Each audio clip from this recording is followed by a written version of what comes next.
පිළියන්දල අධ්‍යාපන කලාපයේ විද්‍යා අංශය විසින් අපොස සාමාන්‍ය පෙළ සිසු දරුදැරියනට විභාගයට අත්දැලක් ලෙස ඉදිරිපත් කරන මෙම වැඩසටහනෙහි ප්‍රවේණිය සම්බන්ධව මෙම වීඩියෝ ඉදිරිපත් කරන මම මොරටුව මහා විදුහලේ ප්‍රින්සි ගුණසේකර ගුරු ආචාර්යිනි. මෙහිදී බලාපොරොත්තු වන්නේ 2004 සිට 2016 දක්වා අපොස සාපෙළ විද්‍යා ප්‍රශ්න පත්‍රවල අඩංගු වන ප්‍රවේණිය හා සම්බන්ධ ගැටලු සහ පිළිතුරු සාකච්ඡා කිරීමයි.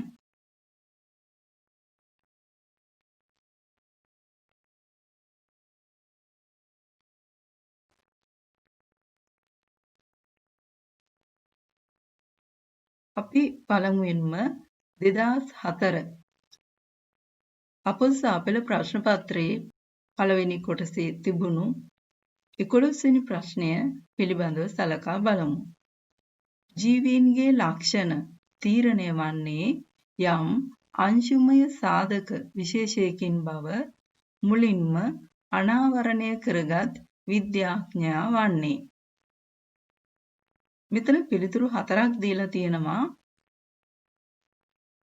1 චාල්ස් ඩාවින්ය, 2 ග්‍රෙගර් මෙන්ඩල්ය, 3 ජොහන්නස්ය, 4 ඇල්ෆ්‍රඩ් රසල් වොලස්ය. අපි මෙහිදී ඔබේ මතකය නැවත අලුත් කිරීම සඳහා බලන්න මතක් කරන්න ප්‍රවේණිය පාඩමේදී අපි කියලා දුන්නා ප්‍රවේණිය සම්බන්ධයෙන් වැඩිපුරම පරීක්ෂණ පැවැත් වූ විද්‍යාඥයා ඕස්ට්‍රියානු ජාතික පූජකවරයෙක් වන ග්‍රෙගර් මෙන්ඩල් බව. එහෙනම් මෙහිදී පිළිතුරු විය යුත්තේ ග්‍රෙගර් මෙන්ඩල්.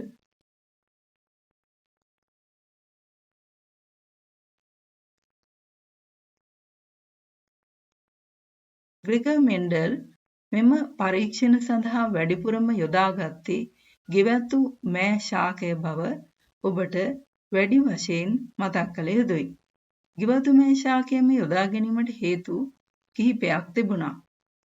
ඒ අතරින් කිහිපයක් තමයි පහසුවෙන් වගා කරන්න පුළුවන්, ඉක්මනින් ඵලදාව ලබා දෙනවා, සෝපරාගණය සහ පරපරාගණය අවශ්‍ය අවස්ථාවේදී අපට අවශ්‍ය ආකාරයට කරගන්න පුළුවන්, නොමුහුම් පෙළවල් ලබා ගැනීමේ පහසුව. නොමුහුම් පෙළක් කියලා කියන්නේ දිගින් දිගටම පරම්පරා ගණනාවක් ඔස්සේ එකම ලක්ෂණය නිරූපණය කරා නම් එවැනි ශාකයක් අපි නොමුහුම් පෙළක් ලෙස හඳුන්වනවා.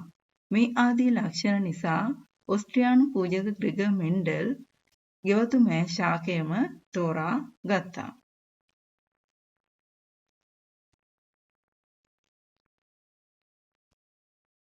ඊළඟට බලන්න 2005 ප්‍රශ්නය පළවෙනි කොටසේ 34 වෙනි ප්‍රශ්නය යෙදී තිබුණේ ප්‍රවේණිය පාඩමෙන්. ප්‍රමුඛ ලක්ෂණය ලෙස හැඳින්වෙන්නේ 1. මව්පිය ලක්ෂණ වලින් එක් ලක්ෂණයක්ය, ජනිතයින් තුළ ප්‍රකාශ වන ඕනෑම ලක්ෂණයක්ය, නොමුහුම් ජීවීන් දෙදෙනෙකු මුහුම් කළ විට ලැබෙන F1 ජීවියාගේ ලක්ෂණය, 4. නොමුහුම් ජීවීන් දෙදෙනෙකු මුහුම් කළ විට ලැබෙන F2 ජීවියාගේ ලක්ෂණය. ප්‍රමුඛ ලක්ෂණය කියලා කියන්නේ ජනක පරම්පරාවේදී යම්කිසි ජීවීන් දෙදෙනෙක් මුහුම් කළ විට පළවෙනි පරම්පරාවේදී පෙන්눔 කරනු ලබන ලක්ෂණ. පළවෙනි පරම්පරාවේදී ඉස්මතු වන්නා වූ ලක්ෂණ ප්‍රමුඛ ලක්ෂණය. එතනදී එක් ලක්ෂණයක් සැඟවී යනවා. මේ අනුව අපට මෙතෙන්දී තෝරා ගන්න පුළුවන් නොමුහුම් ජීවීන් දෙදෙනෙකු මුහුම් කළ විට ලැබෙන F1 ජීවියාගේ ලක්ෂණය තමයි ප්‍රමුඛ ලක්ෂණය ලෙස හැඳින්වෙන්නේ. උදාහරණයක් විදියට උස සහ මිටි ඒකාංග මුහුමක් අපි සැලකුවොත් F1 පරම්පරාවේදී අපට ලැබෙන්නේ සියලුම ජීවීන් උස. එතකොට මෙතන ප්‍රමුඛ ලක්ෂණය වෙලා තියෙන්නේ උස ලක්ෂණය. හැබැයි අපි දන්නවා දෙවෙනි පරම්පරාව වෙනකොට 3ට 1 අනුපාතයට උස සහ මිටි. ඒ කියන්නේ පළවෙනි පරම්පරාවේදී සැඟවුණු මිටි ලක්ෂණය දෙවෙනි පරම්පරාවේදී නැවත දකින්නට ලැබෙන බව. මේ අනුව ප්‍රමුඛ ලක්ෂණය වෙන්නේ උස, නිලීන ලක්ෂණය වෙන්නේ මිටි. අපි තවදුරටත් ඉදිරියේදී ඒ සම්බන්ධව ගැටලු පැමිණියහම කතා කරමු. බලන්න මෙතන තියෙනවා දැන් අපි කතා කරපු ප්‍රශ්නයට අදාළ රූප සටහනක්. මෙතනදී උස සහ මිටි ඒකාංග මුහුමක් දකින්න ලැබෙනවා. මෙතන ජනක පරම්පරාව වෙලා තියෙනවා P අපි දක්වලා තියෙන්නේ ජනක පරම්පරාව වශයෙන්. බලන්න F1. F1 කියන්නේ පළමු පරම්පරාවේදී සියලුම ශාක උස ලැබී තිබෙන බව පේනවා. ඒ දෙවන පරම්පරාව වෙනකොට 3ට 1 අනුපාතය අපි කිව්වා වගේ පළමු පරම්පරාවේදී දකින්නට නොතිබිච්ච නිලීන ලක්ෂණය දෙවන පරම්පරාවේදී නැවත ඉස්මතු වී තිබෙනවා 3ට 1 අනුපාතය ලෙස. එතකොට ප්‍රමුඛ ලක්ෂණය වෙන්නේ මෙතෙන්දී උස කියන ලක්ෂණයයි.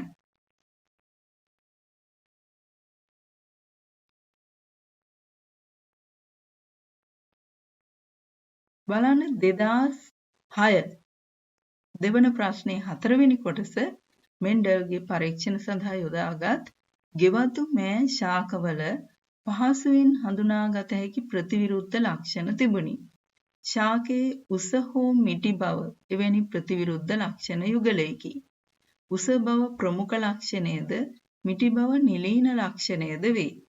ප්‍රමුඛ ලක්ෂණය හා නිලීන ලක්ෂණය යනුවෙන් අදහස් වන්නේ කුමක්දයි ලියා දක්වන්න. දැන් අපි පෙර සාකච්ඡා කළ පරිදි ප්‍රතිවිරුද්ධ ලක්ෂණ යුගලයක් සහිත ශාකයක දෙමුහුම් ශාකයක ප්‍රකාශ වන ලක්ෂණය ප්‍රමුඛ ලක්ෂණය. ඒ කියන්නේ දකින්නට ලැබෙන ලක්ෂණය, ඉස්මතු වී පෙනෙන ලක්ෂණය. ඒක තමයි ප්‍රමුඛ ලක්ෂණය කියලා කියන්නේ. එතකොට සැඟවී ඇති ලක්ෂණය නිලීන ලක්ෂණයයි. අපි ඔබට පෙන්වුම් කළා වගේ උස සහ මිටි ශාකයක ඒකාංග මුහුමක් සැලකුවොත් F1 පරම්පරාවේදී උස ශාක විතරයිනේ ලැබුණේ. ඒ කියන්නේ ඉස්මතු වූ ලක්ෂණය උස ශාක.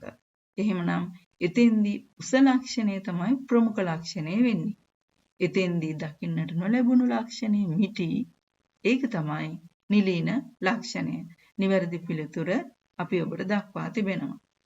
උස ගෙවතු මෑ ශාකයක් නුමුහුම් උස ශාකයක්ද නැතහොත් දෙමුහුම් උස ශාකයක්දයි නිගමනය කිරීමට අනුගමනය කළ හැකි ක්‍රියාමාර්ගයක් යෝජනා කරන්න. මෙහිදී අපි හිතමු උස ගෙවතු මෑ ශාකය නුමුහුම් උස කියලා කියන්නේ මෙතනදී අපි උසවලට කැපිටල් T අකුර අරගත්තොත් ප්‍රමුඛ ලක්ෂණයේ විදියට නිලීන ලක්ෂණයේ විදියට සිම්පල් T අරගත්තොත් නුමුහුම් උස නම් කැපිටල් T දෙකක් තමයි යොදන්නේ. ජාන සංයුතියේ විදියට. දෙමුහුම් උස නම් කැපිටල් T සහ සිම්පල් T. එතකොට අපිට දැන් දැනගැනීමට අවශ්‍ය වෙලා තියෙන්නේ මෙම පරීක්ෂණය සඳහා අපි යොදාගෙන තියෙන උස ගෙවතු මෑ ශාකය කැපිටල් T එකක්ද එහෙම නැත්නම් කැපිටල් T සිම්පල් T ශාකයක්ද යන බව. ඒ අනුව අපිට තීරණය කරන්න පුළුවන් අපි අර රුක් සටහනේ ආකාරයට උස ගෙවතු මෑ ශාකයේ මම පරීක්ෂණයේදී මෙන්ඩල් විසින් යොදාගත් ගෙවතු මෑ ශාකයේ උස ශාකය අපි එකවරකදී කැපිටල් T යනුවෙන් යොදලා පරීක්ෂණය කරලා බලනවා. එහෙමත් නැත්නම් දෙමුහුම් උස ශාකයක්ද කියලා කැපිටල් T සිම්පල් T ශාකය යොදලා නැවත පරීක්ෂණය කරලා බලනවා. රුක් සටහන ඇසුරෙන්. එතකොට අපිට දැනගන්න පුළුවන් මෙහිදී ලැබෙන ප්‍රතිඵල අනුව අපි යොදාගත් ශාකය උස ගෙවතු මෑ ශාකය නුමුහුම් එකක්ද එහෙම නැත්නම් දෙමුහුම් උස ශාකයක්ද කියලා. නුම්හුම් උස ශාකයක් නම් තමයි පළමු පරම්පරාව සම්පූර්ණයෙන්ම උස ශාක බවට පත් වෙන්නේ. ඒ වගේම දෙවෙනි පරම්පරාවේදී අනිවාර්යයෙන්ම 3ට 1 අනුපාතයේ එන්නේ. දෙමුහුම් උස ශාකයක් වුණොත් එහෙම වෙන්නේ නැහැ. ඒ කියන්නේ දෙවර්ගයෙන්ම හිටින්නට පුළුවන්. මේ ආකාරයට අපිට ඒක තීරණය කළ හැකියි. අපි පිළිතුරු යොදා තිබෙනවා උස මෑ ශාකයේ පුෂ්ප ස්වපරාගණය කරලා ඒකෙන් ලැබෙන බීජ පැල කරනවා. පැල කිරීමෙන් ලැබෙන පැල සියල්ල උෂ්ශාක නම් අපි අරගෙන තියෙන මුල් ශාකය නුමුහුම් ශාකයක්. ඒ කියන්නේ අර F1 ශාක පරම්පරාව සම්පූර්ණයෙන් මුස. එම පැල වලින් උස සහ මිටි ශාක 3ට 1 අනුපාතයට ලැබුණේ නම් මුල් ශාකය දෙමුහුම් උස ශාකයක්. ඒ කියන්නේ කැපිටල් T, සිම්පල් T ශාකයක්.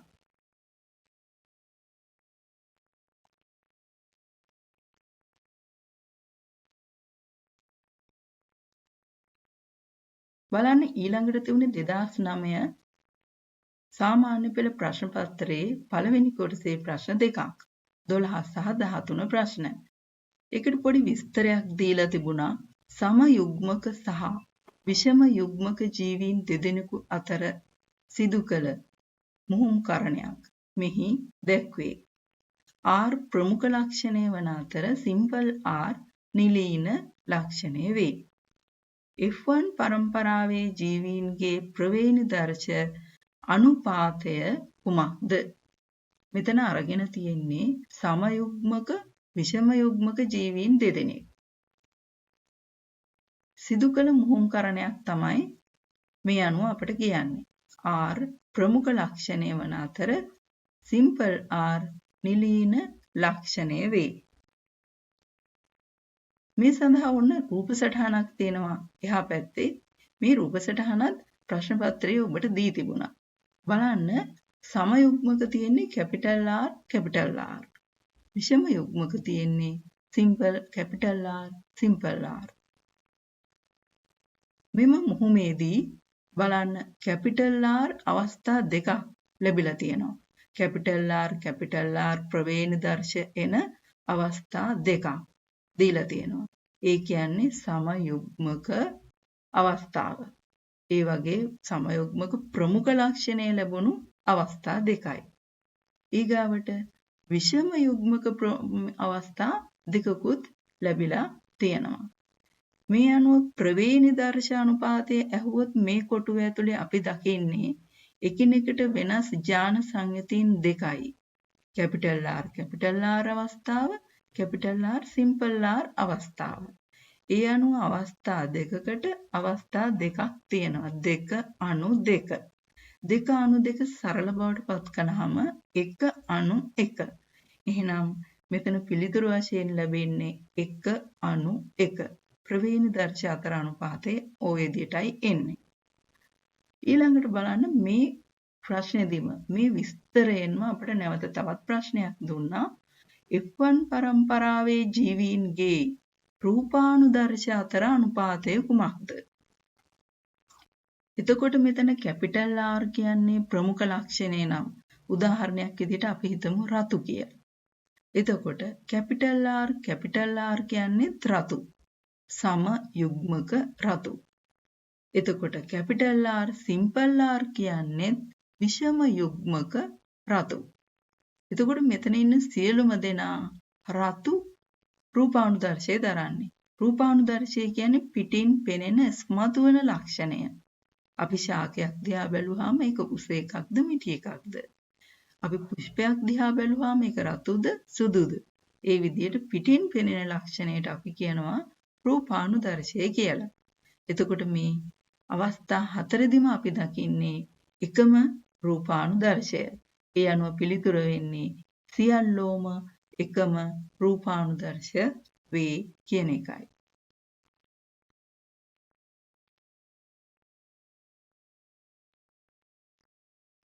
ඊළඟට නැවත තිබුණේ 2012 සාමාන්‍ය පෙළ පළවෙනි කොටසේ පළවෙනි ප්‍රශ්නය. ආවේනික ලක්ෂණ ඊළඟ පරම්පරාවට උරුම කර දීම සඳහා දර්ශීය සෛලයක තිබිය යුතු අත්‍යවශ්‍යම ඉන්ද්‍රිකාව වන්නේ සෛල පටලයයි ගොල්ගී දේහය, න්‍යාෂ්ටිය, මයිටොකොන්ඩ්‍රියම.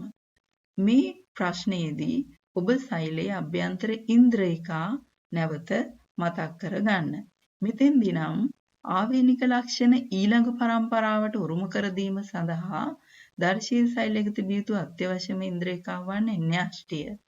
ඒත් මේ දර්ශීය සත්ත්ව සෛලයේ දිහා බලලා අනිකුත් ඉන්ද්‍රියකාත් පොඩ්ඩක් මතක් කරගන්න. මේ ලොකුවට රවුමට අපි ලකුණු කරලා තියෙන්නේ න්‍යාෂ්ටිය. ඒ මැද්දේ අපිට පේනවා තද පැහැයෙන් න්‍යාෂ්ටිකාව තියෙනවා. ක්‍රොමැටින් විදියට ලකුණු කරලා තියෙන්නේ වර්ණ දේහ ටික. ඒ වර්ණ දේහවල තියෙන ජාන වලින් තමයි අපේ ලක්ෂණ එක පරම්පරාවක ඉඳලා ඊළඟ පරම්පරාවට උරුම කර දෙන්නේ.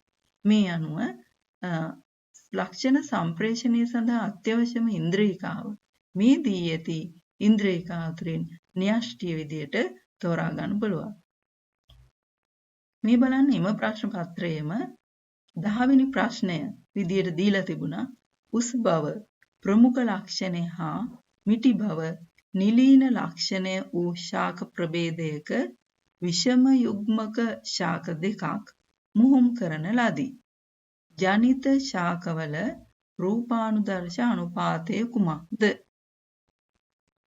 එතකොට මෙතනදී ප්‍රමුඛ ලක්ෂණයත් නිලීන ලක්ෂණයත් යන දෙක උස හා මිටි බව සඳහන් කරලා තියෙනවා.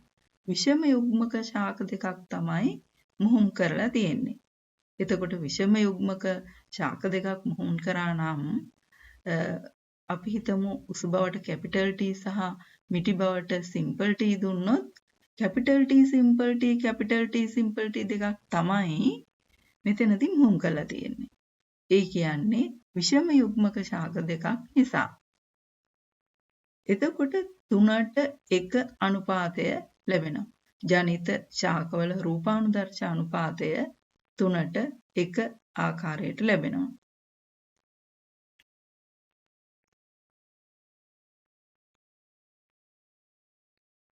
මේ 2013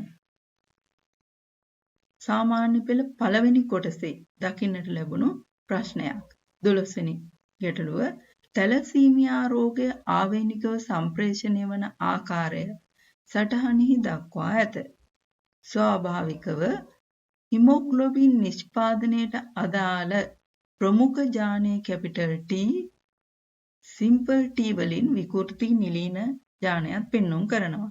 බලන්න පළමු පරම්පරාවේ දරුවන් අතරින් තැලසීමියා රෝගියෙකු වෙන්න පුළුවන් කවුද? එතකොට මෙතන A කියන අවස්ථාවේ ප්‍රවේණි දර්ශය වෙන්නේ capital T capital T. B කියන අවස්ථාවේ ප්‍රවේණි දර්ශය වෙන්නේ simple T simple T. C කියන අවස්ථාවේ ප්‍රවේණි දර්ශය කැපිටල් T සිම්පල් T. ඒ වගේම D කියන අවස්ථාවේ ප්‍රවේණි දර්ශය කැපිටල් T සිම්පල් T. මෙතන කැපිටල් අකුරක් තියෙනවා නම් එම දරුවා තැලසීමියා රෝගියෙකු වන්නේ නැහැ. අර විකෘත නිලීන ජානය සිම්පල් T සම්පූර්ණයෙන්ම අවස්ථා දෙකේදීම ලැබෙන්නේ V කියන අවස්ථාවේදී. සිම්පල් T ජාන සංයුතය ලැබෙන්නේ. එතකොට එම දරුවා තමයි තැලසීමියා රෝගියෙකු වීමේ අවස්ථාව දෙන්නේ. මේ දකින්නට ලැබෙන්නේ 2014 වර්ෂයේ සාමාන්‍ය පෙළ දෙවෙනි කොටසේ තිබුණු ප්‍රවේණිය හා සම්බන්ධ ගැටලුව. 6 වෙනි ප්‍රශ්නයේ පළවෙනි කොටසේ ආවේනිය පිළිබඳව ග්‍රෙගර් මෙන්ඩල්ගේ පරීක්ෂණවලදී ගෙවතු මෑ ශාකයේ පුෂ්ප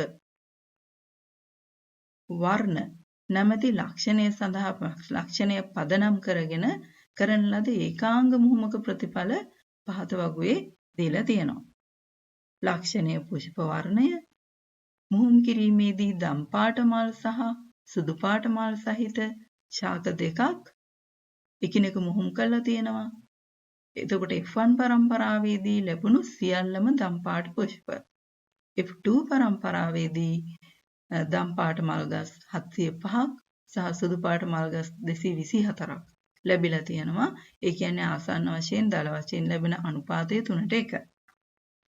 එතකොට අපෙන් අහන්නේ ඒ කොටසේදී දක්වා ඇති තොරතුරු අනුව පුෂ්ප වර්ණය සඳහා ප්‍රමුඛ ලක්ෂණය හා නිලීන ලක්ෂණය සඳහන් කරන්න. මෙතෙක් ඔබ මතක් කරගත් තොරතුරු අනුව අපි දන්නවා F1 පරම්පරාවේදී සියල්ලම දම්පාට පුෂ්ප ලැබුණා නම් ඒක තමයි ප්‍රමුඛ ලක්ෂණය. එතකොට මෙතනදී ප්‍රමුඛ ලක්ෂණය වෙන්නේ දම්පාට. එහෙත් පළවෙනි පරම්පරාවේදී නොමැති ලක්ෂණයක් දෙවෙනි පරම්පරාවේදී ඉස්මතු වී තිබෙනවා සුදු ලක්ෂණය. ඒක තමයි නිලීන ලක්ෂණය. වී කොටසෙන් අහන්නේ ඉහත එහි සඳහන් කළ ප්‍රමුඛ හා නිලීන ලක්ෂණ හඳුනාගත්තේ කෙසේදයි පැහැදිලි කරන්න කියන එකයි. දැන් මගේ පළවෙනි ප්‍රශ්නේ පැහැදිලි කිරීම යටතේම ඒ හඳුනාගත්තේ කෙසේද කියන එකත් පැහැදිලි වුණා.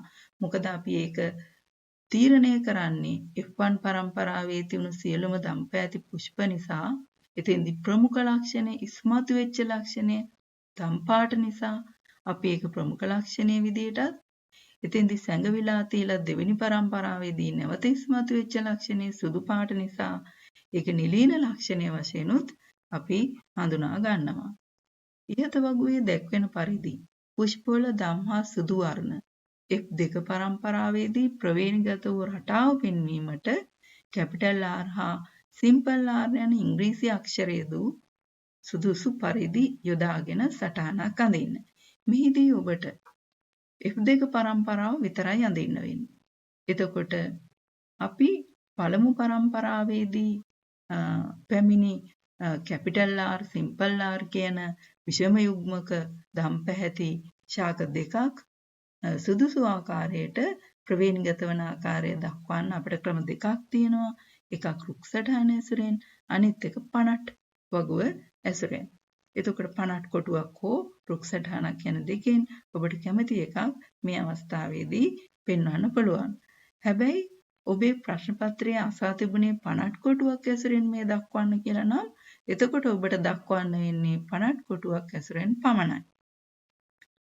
පරම්පරාවෙන් පරම්පරාවට ලක්ෂණ ආවේනිගත වීමේදී මෙන්ඩලීය රටාවලින් අපගමනය වන අවස්ථා දෙකක්. එතකොට අපට හඳුන්වන්න පුළුවන් විකෘති, ජාන ප්‍රතිබද්ධය ඒ වගේ අවස්ථා උදාහරණ විදිහට හඳුන්වන්න පුළුවන්. ඔබේ පහසුව සඳහා මෙම ප්‍රශ්නයේ පිළිතුරු අපි මේ ආකාරයට ඉදිරිපත් කරලා තියෙනවා.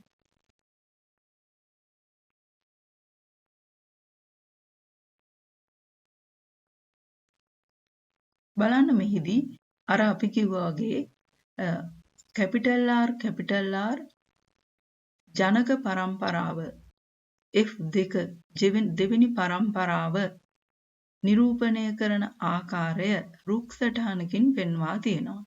ජන්මානු වශයෙන් බෙදන්න ඕනේ. ඒ ජන්මානු එකිනෙක හෝමාරු වෙලා F2 පරම්පරාව සෑදෙන ආකාරයත් නිරූපණය කරන්න ඕනේ. එතකොට මෙම ප්‍රශ්නයේදී ඔබට වඩාත් වැදගත් වෙන්නේ බලන ලකුණු බෙදා ඇති ආකාරය. Tamanට මේ මුළු ලකුණු ප්‍රමාණය ලබා ගැනීමට නම් F1 ජනක පරම්පරාව කියන එක ලියලා තියෙන්නට ඕනේ. ජන්මානු ලියලා තියෙන්න ඕනේ. F2 පරම්පරාව කියන එකත් ලියා තියෙන්නට ඕනේ. හැබැයි ඇතැම් අවස්ථාවලදී අපි දැක තියෙනවා මේවා අනිවාර්යයෙන්ම තිබිය යුතු නැහැ කියලා සඳහන් කරලා තියෙනවා. ඒත් Tamanට කොහොමත් හොඳයි මේක පුරුද්දක් වශයෙන් මේ ආකාරයට සටහන් කිරීමට පුරුදු වන්න. එතකොට මේ පැත්තෙන් අපි දක්වලා තියෙනවා පනට් කොටුවක්. කැපිටල් R, සිම්පල් R සහ කැපිටල් R, සිම්පල් R ලෙස පනට් කොටුවක දක්වා තිබෙනවා. ඔය ආකාර දෙකෙන් කොයි ආකාරයට දැක්වුවත් ඔබට ලකුණු ලැබී ඇති බව පේනවා. D කොටසට පිළිතුරු විදියට ජාන ප්‍රතිබද්ධය, අසම්පූර්ණ ප්‍රමුඛතාවය, විකෘති ආදිය උදාහරණ විදියට දක්වා තිබෙනවා. එතකොට ඔබ මෙතනින් තෝරා ගන්න ඕනේ උදාහරණ උත්තර දෙකයි. උත්තර දෙකකට ලකුණු දෙකක් ලැබී ඇති බවත් පෙනී යනවා.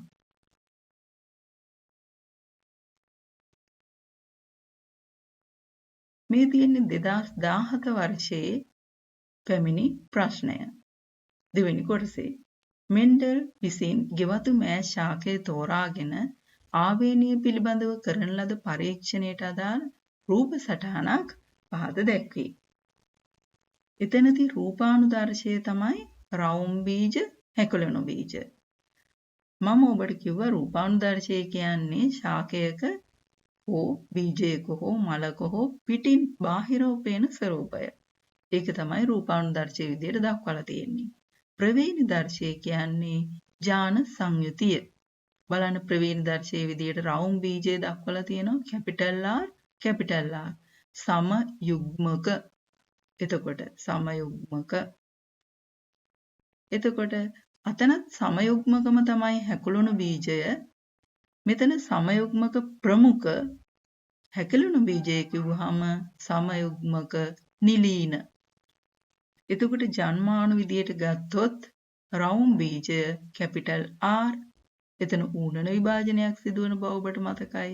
හැකිලුණු බීජය සිම්පල් R. එතකොට F1 පරම්පරාවේදී 100%ක්ම රවුම් බීජය ලැබිලා තියෙනවා. හැබැයි මෙතෙන්දී විෂම යුග්මක කැපිටල් R සිම්පල් R. ප්‍රවේණිදර්ශය වෙලා තියෙන්නේ කැපිටල් R සිම්පල් R. එතන ප්‍රමුඛ ලක්ෂණය තියෙන නිසා රවුම් බීජය තමයි ලැබිලා තියෙන්නේ 100%ක්ම. මෙම පරීක්ෂණයේදී යොදාගෙන ඇති පරස්පර ලක්ෂණ මොනවාද? එතකොට පරස්පර ලක්ෂණ දෙක තමයි රවුම් බීජය, හැකිලුණු බීජය.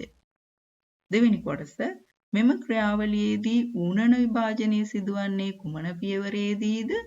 ප්‍රවේණිදර්ශ එහෙම නැත්නම් රූපානුදර්ශ වලින් ජන්මාණු ජනනයේදී ඌනන විභාජනය සිදු වෙන්නේ.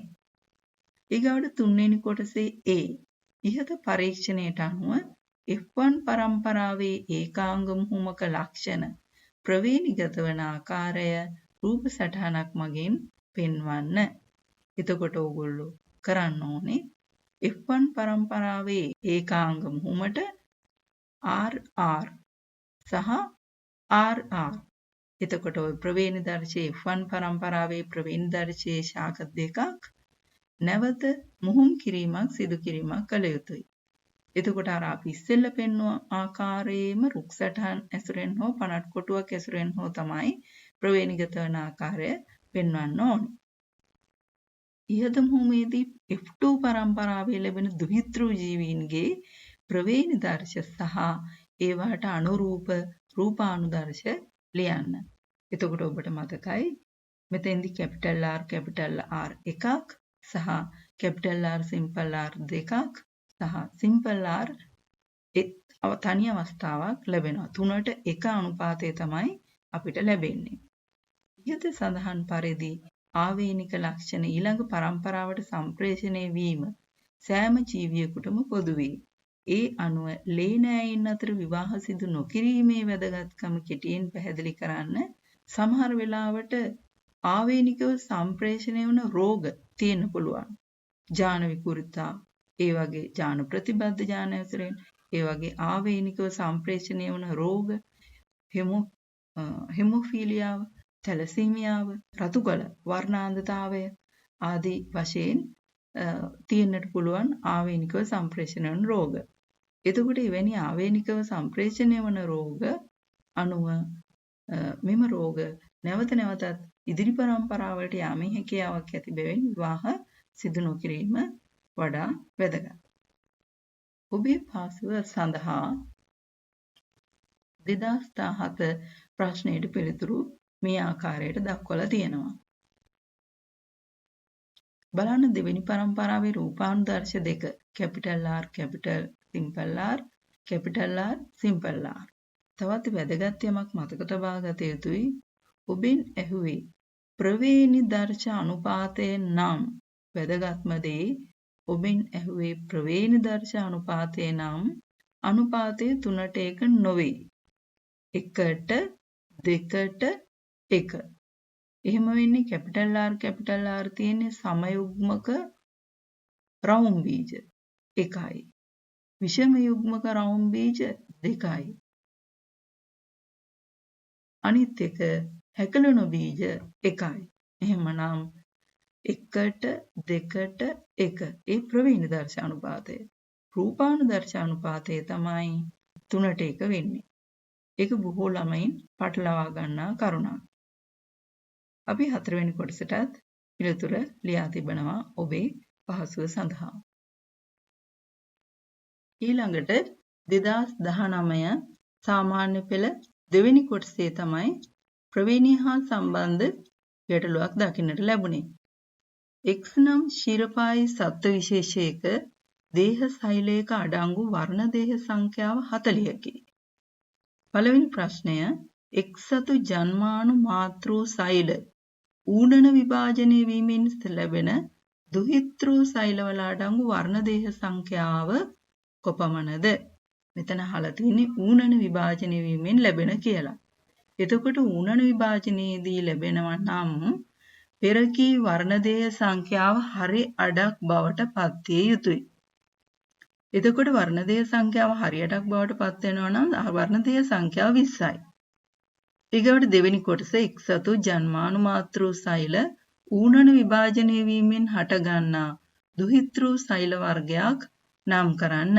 X සතු ජන්මානු මාතෘ සෛල ඌනන විභාජනය වීමෙන් හටගන්නා දුහිතෘ සෛල වර්ගයක් නම් කරන්න.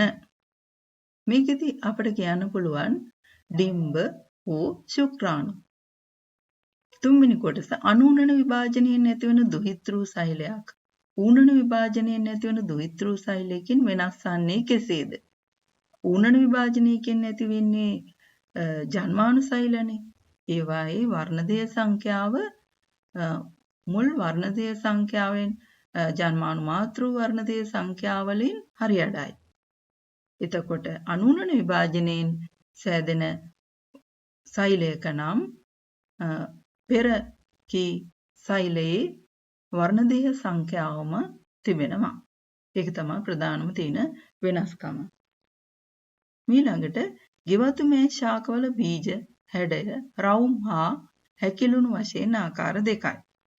රවුම් බීජ ඇති කරන ජානය කැපිටල් R ද හැකිලුණු බීජ ඇති කරන ජානය සිම්පල් R ද වේ. බීජ හැඩය සඳහා ප්‍රමුඛ සමයුග්මක ජාන සහිත ශාකයේ ප්‍රවේණිදර්ශය කැපිටල් R වශයෙන් දී තිබෙනවා. ජාන සංයුතිය. බීජ හැඩය සඳහා පහත එක් එක් ශාකයට අදාළ ප්‍රවේණිදර්ශය ලියා දක්වන්න. මම පෙර ගැටලුවකදී ප්‍රවේණිදර්ශය සහ රූපානුදර්ශය කියන්නේ මොකක්ද කියලා පැහැදිලිව හඳුන්වා දුන්නා.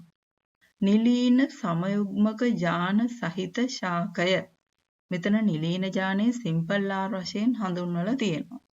එතකොට නිලීන සමයුග්මක නම් මෙතෙන්දී ලියන්නට ඕනේ සිම්පල් R. සම යුග්මක බවත් කියලා තියෙනවා. Simple R. විෂම යුග්මක ජාන සහිත ශාකයක් නම් එතකොට අපි ලියන්න ඕනේ ජාන සංයුතිය එහෙම නැත්නම් ප්‍රවේණිදර්ශය තමයි කැපිටල් R සිම්පල් R. ප්‍රමුඛ ජානයයි නිලීන ජානයයි දෙකම ලියන්නට ඕනේ. Capital R simple R. රවුම් බීජ ඇති නුමුහුම් ගෙවතු මෑ ශාකයක් සමග හැකිලුණු බීජ ඇති නුමුහුම් ගෙවතු මෑ ශාකයක් හුම් කළ විට ලැබුණු F1 පරම්පරාවේ සියලුම ශාක රවුම් බීජ සහිත විය. F1 පරම්පරාවේ ශාක දෙකක් හුම් කිරීමෙන් ලැබුණු F2 පරම්පරාවේ රවුම් බීජ හා හැකිලුණු බීජ දරන ශාක අතර අනුපාතය 3:1 විය. F1 පරම්පරාවේ ශාකවල ප්‍රවේණිදර්ශය ලියා දක්වන්න. එතකොට මෙතනත් අර අපි කලින් කීවා වගේම F1 පරම්පරාවේ ප්‍රවේණිදර්ශය ලියනකොට ප්‍රමුඛ ජානයත් නිලීන ජානයත් යන දෙකම ලියන්නට වෙනවා. ඒ කියන්නේ විෂම යුග්මක අවස්ථාවක් තමයි අපිට ලැබෙන්නේ. එතකොට F2 ශාක පරම්පරාවේ ශාකවල ප්‍රවේණිදර්ශ දැක්වීම සඳහා පනට් කොටුවක් ගොඩනගන්න කියලායි තියෙන්නේ. මෙතන රවුම් බීජ නිසා අපි කැපිටල් R ගත්තොත් එතකොට හැකිලුණු බීජ වලට අපිට ගන්න වෙන්නේ සිම්පල් R. එතකොට F1 පරම්පරාවේ ශාකවල ප්‍රවේණිදර්ශය කැපිටල් R සිම්පල් R.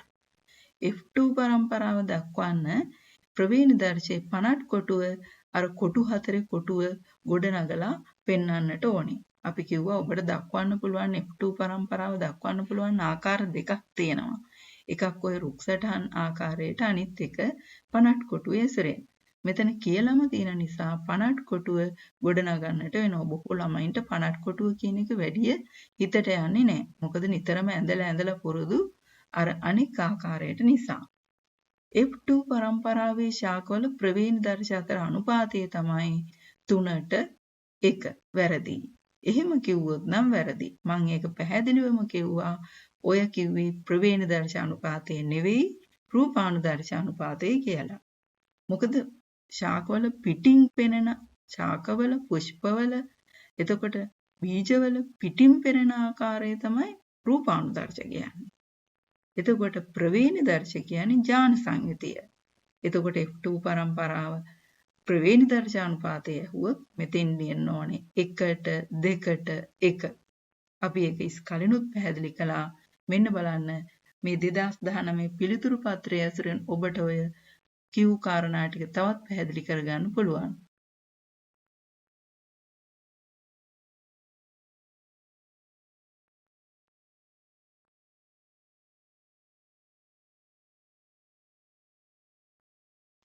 ඉතින් මා හිතනවා 2019 දක්වා මෙතෙක් පැමිණි ප්‍රවේණිය හා සම්බන්ධ ගැටලු අපි සියල්ල මෙම වීඩියෝවෙන් සාකච්ඡා කළා කියලා.